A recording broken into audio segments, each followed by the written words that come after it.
Today in the Rose Garden, President Trump continued the tradition of celebrating the National Day of Prayer. The President also signed an executive order to ensure that all faith-based communities have strong advocates throughout his administration. The President encourages people of all faiths across the country to join together and pray for our nation. In that same light, President Trump extends his thoughts and prayers to the 9 victims and their families of yesterday's military plane crash in Savannah, Georgia. The 9 members of the Puerto Rico National Guard, who had a combined 167 years of service, were on an official mission. The President has been briefed on the incident and will work with the Department of Defense to provide assistance and resources to the Puerto Rico National Guard. As you all know, President Trump's nominee to lead the CIA, Gina Haspel, is scheduled to appear before the Senate Intelligence Committee next week. In her 33 years at the agency, Acting Director Haspel has held senior positions around the globe, overseeing covert operations and counterterrorism efforts to protect the homeland. She's one of the most qualified, most capable individuals ever nominated to lead the CIA. We are seeing widespread support from across the political spectrum and within the intelligence community. People that worked at the CIA, people that led the CIA, support Acting Director Haspel. Jeremy Bash, the former Democratic Chief Counsel to the House Committee on Intelligence and Chief of Staff at the CIA under President Obama, called Acting Director Haspel the rare CIA director nominee that both parties should love. With planning and preparations underway for the summit with North Korea, and with Secretary Pompeo now engaged from the State Department, Republicans and Democrats should come together and confirm Gina Haspel as the director of the CIA. Today, we also mark World Press Freedom Day. This comes after a recent suicide bombing in Afghanistan, claiming the lives of at least 10 journalists. Many journalists around the globe do their jobs at great risk every day. The United States stands in solidarity with these men and women who work for free and open societies. And with that, I will take your questions. Zeke. Thanks, sir. First, just a quick question. I don't know if you saw the news out of Iran. Foreign Minister's video statement saying that Iran would not renegotiate or add on to the JCPOA. How does that influence the president's thinking? Do you have any response to that? We don't have any announcements at this time. When the president has a final decision on what he will do in terms of the JCPOA, we'll let you know. And secondly, on the other topic in the news today, could you explain why the president, when he answered questions to reporters a few weeks ago about the $130,000 payment for Michael Cohen to Stormy Daniels, why the president was not truthful with the American people and with the people in the street? As Mayor Giuliani stated, and I'll refer you back to his comments, this was information that the president didn't know at the time, but eventually learned. Jonathan? Take a broader view on this. I know you can't talk about the details. But can I ask you, when the president so often says things that turn out not to be true, when the president and the White House show what appears to be a blatant disregard for the truth, how are the American people to trust or believe what is said here or what is said by the president? We give the very best information that we have at the time. I do that every single day, and we'll continue to do that every day I'm in this position. But the president, I mean, when the story first happened, came out that Ty Cobb would be leaving and Emmett Flood would be coming in. The president said fake news, said it was not true. When he talked about the prisoners in North Korea, he said the previous administration had been, failed to get them out. These 2 of them were taken prisoner while Donald Trump was president. And obviously the totally conflicting statements on the Stormy Daniels payment. And these are statements that are just not true. When it comes to North Korea, I think you could also look at Otto Warmbier, who was detained during a previous administration, as was one of the current detainees. And so that would reflect the president's comments that he made. When it comes to the last instance that you mentioned, as Mayor Giuliani stated, this wasn't something that was initially known, but later learned. And again, we give the best information possible at the time, and we're going to continue to do that every single day. You started paying back Michael Cohen back in February of last year. I mean, the reimbursement was happening long before the president was asked about this. Is that a question or? But I'm saying, how could he not have known he was paying them back? Again, I'm not going to get into those details, and I would refer you back to the statements, pretty lengthy statements made by Giuliani both last night and this morning, as well as the president's tweets where they've both spoken about that. Jim? Just to follow up on that, the president did talk about monthly retainers in his tweet, and then Rudy Giuliani said that the president only knew about this 10 days to 2 weeks ago. How can you only be aware of something 10 days to 2 weeks ago, but at the same time being in the process of paying monthly retainers that apparently covered this reimbursement to Michael Cohen? Again, I can't get into the details of the ongoing litigation. I'd refer you back to the president's outside If I just follow counsel. up on it, you said on March 7th there was no knowledge of any payments from the president, and he's denied all of these allegations. Were you lying to us at the time, or were you in the dark? The president has denied and continues to deny the underlying claim. And again, I've given the best information I had at the time. That response And I was would in- refer you back to the comments that you yourself just mentioned a few minutes ago about the timeline from Mayor Giuliani. That statement, Yeah. but Sarah, that Sorry, statement, Jim, I'm that gonna statement keep was going. in reference to the reimbursement, the payment. Again, I gave you the best information that I had. And That means you were in the dark. You the didn't know. You allegations, didn't know at the time. the allegations, the president has denied and Why continues to can't you deny just the answer underlying yes or no claim. whether you were in the dark? I think it's a fairly simple question whether you just I think didn't it's a have the fairly simple information answer that at I've the given you time. actually several times now. I gave you the best information that I had, and I'm going to continue to do my best to do that every single day. Jeff? Sarah, can you give us an update on the 3 Americans held in North Korea? Rudy Giuliani said that they were going to be released today. Is that true? We can't confirm the validity of any of the reports currently out about their release, but we certainly would see this as a sign of goodwill if North Korea were to release the 3 Americans ahead of discussions between President Trump and Kim Jong-un. In addition to being an attorney, Steve, sorry. sorry, Sarah, in addition to being an attorney for the president, does Mr. Giuliani, Mayor Giuliani, have a wider remit to talk about things like foreign policy? as he did? Not that I'm aware of. Steve? Yes, Sarah, I wanted to ask you about these reports citing U.S. intelligence that the Chinese have installed new missile platforms on disputed islands in the South China Sea, and they also appear to now be basing fighter jets there. Meanwhile, pilots are being warned that Chinese military personnel are pointing lasers at U.S. military aircraft in Djibouti in Africa, injuring American pilots. Does any of this cross a red line for the president, and how does the administration intend to respond? Yeah, we're well aware of China's militarization of the South China Sea. We've raised concerns directly with the Chinese about this, and there will be near-term and long-term consequences, and we'll certainly keep you up to date. John?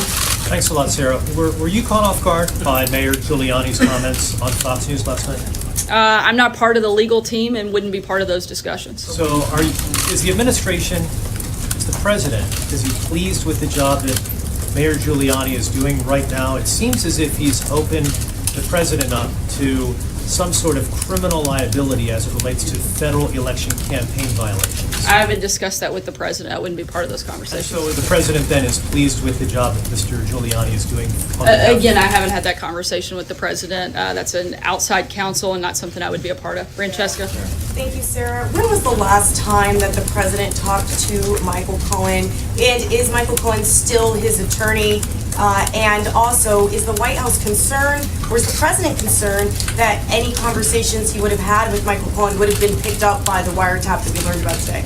Let me see if I can get all of those questions since there were quite a few Let's talk altogether. to him. I'm not sure when the last conversation took place. On the second part, I'm not aware of specific places where he's representing the president. And on the last one, I would refer you to the president's outside counsel about any concerns of wiretapping. That wouldn't be Just something that we to would. clarify, when did you specifically know that the president repaid Mr. Cohen for the $130,000? You personally? The first awareness I had was during the interview last night. Major? Sarah, you said earlier that when you've given answers around this general topic, you gave us the best information you had at the time. Now it appears that your position is you're not going to comment because it's ongoing litigation. Have you been advised not to wade into this to protect yourself from any potential legal exposure by giving either false information or information that proves later not to be able to be withstood in court? No, but I would always advise against giving false information. As a person of But the human point- decency, but I the- do my But the point best of to give Jonathan's question correct earlier, when information. you say before that you gave the best information you had at the time And I to determine. continue to do that today. But it turns out not to be correct or accurate, are you then trying to limit the liability that you may encounter by not dealing with any of those questions now and pushing it all off because you say it's ongoing litigation? Again, I'm giving the best information I have. Some information I am aware of and some I'm not. When I can answer, I will. But beyond that, I really don't have anything to add. Let me ask you something that the mayor said last night, not related to the questions you've gotten so far. He said, he, meaning the president, fired Comey because Comey would not, among other things, say that he wasn't a target of the investigation. Is that the White House position now, explaining why James Comey was fired? There are a number of reasons that James Comey was fired. The president's named several of them, but the bottom line is he doesn't have to justify his decision. The president has the authority to fire and hire, and I think every single day we've seen that he made the right decision in firing James Comey. Again, I think that there are a number of reasons that he was fired. Certainly, What's the James state of the Comey was time? fired for lying, leaking, and politicizing the FBI. And the president has been, I think, repeatedly, day after day, been proven to be exactly right in his decision to fire James Comey. He also Shannon, said sorry, that- Major, I'm he going to said keep that going. this is a completely Shannon, I'm gonna- tainted sorry. investigation. Do you agree with that? Can He you, said it's a completely tainted Sorry. investigation. Do you agree with that? Shannon, go ahead. can you clear up this timeline a bit, back to Jim's question about when exactly did the president learn that the payments were going to Michael Cohen to cover the Stormy Daniels? I would refer you back to Mayor Giuliani's comment, and for anything further, I'd refer In you to 2 him. weeks. And did the president know that Mr. Giuliani would specifically be talking about these payments on Hannity last night? Was he aware of the time and the method? I don't know, that that's a Mr. question Giuliani you'd have to ask the was- mayor. Do you know? Thank you very much. A follow-up to Jeff's question. Jay Sekulow and Rudy Giuliani have both commented publicly on the North Korean hostages. Are they involved in any way in efforts to secure their release? Not that I'm aware of. Why are they commenting on this? That's a question you'd have to ask them. I don't speak for people on the outside. Christina? Is the president concerned that his own Justice Department authorized a wiretap that may have gathered communications between him and his personal attorney, Michael Cohen? Again, I'm not sure of the comments on that report or the claims in that report. That's something that you would have to talk with the Department of Justice and the president's outside Was the president counsel. concerned when he learned the reporting that Michael Cohen's phones were I wiretapped several days before? I the haven't raid? talked to him about that, and again, I can't verify the validity of that report. Just going back to the payments question, how many payments did the president make to Michael Cohen after the election? You'd have to ask the president's outside counsel. But Sarah, you're standing there Sorry, speaking Kristen, for right. the president. Can I just ask you about Rudy Giuliani's comments? Rudy Giuliani said this morning, imagine if that came out on October 15th, 2016, in the middle of the last debate with Hillary Clinton, a reference to the payment. So does the White House now acknowledge that that payment was made with politics in mind? Again, I'm not aware of the back and forth, and I would refer you to the president's outside counsel. Sarah, yesterday the president threatened to get involved in the Justice Department if memos were not turned over in a timely manner to the House Intelligence Committee. What actions is the president considering taking, and what does a timely manner mean to the president? How soon does he want the unredacted version of the special counsel Probably memo? yesterday.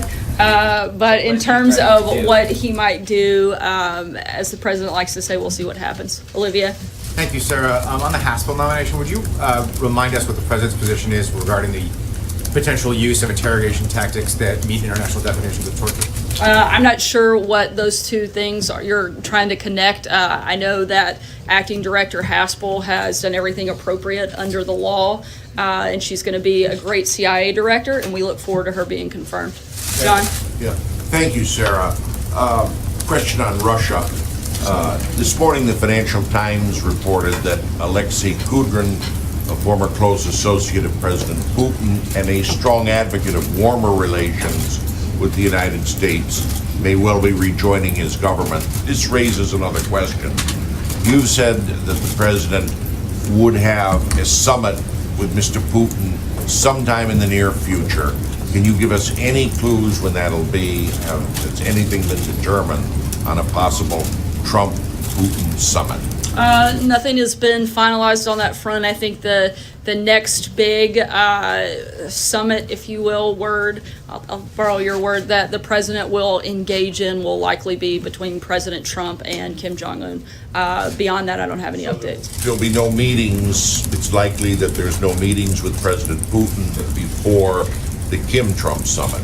Not that I'm aware of. Certainly nothing is finalized at this point, but certainly the president would still be very much open to sitting down with leader of Russia.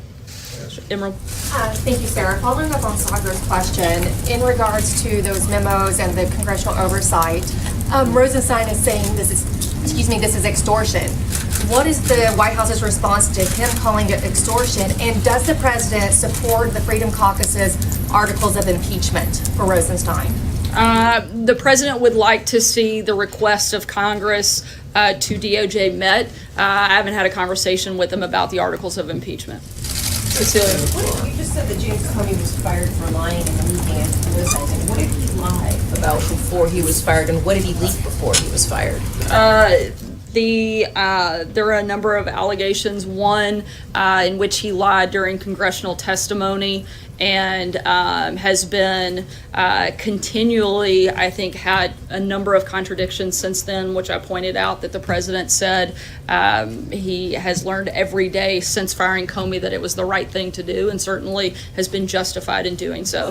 But again, going back to the president, frankly, doesn't have to have a justification. He can hire and fire whoever he wants, and he made the decision to fire James Comey, and that's certainly a decision he stands by, and one that he feels very justified in since. Julie? Giuliani correct in saying that he was fired in part because he wouldn't tell the president that he wasn't part of the investigation? I can't speak for Mayor Giuliani. I haven't talked to the president about that. Julie? Did the president file a fraudulent personal financial disclosure last year when he filed a report that did not include a loan from Michael Cohen or any company affiliated with him? I mean, if there was no loan, then what would he have been reimbursing?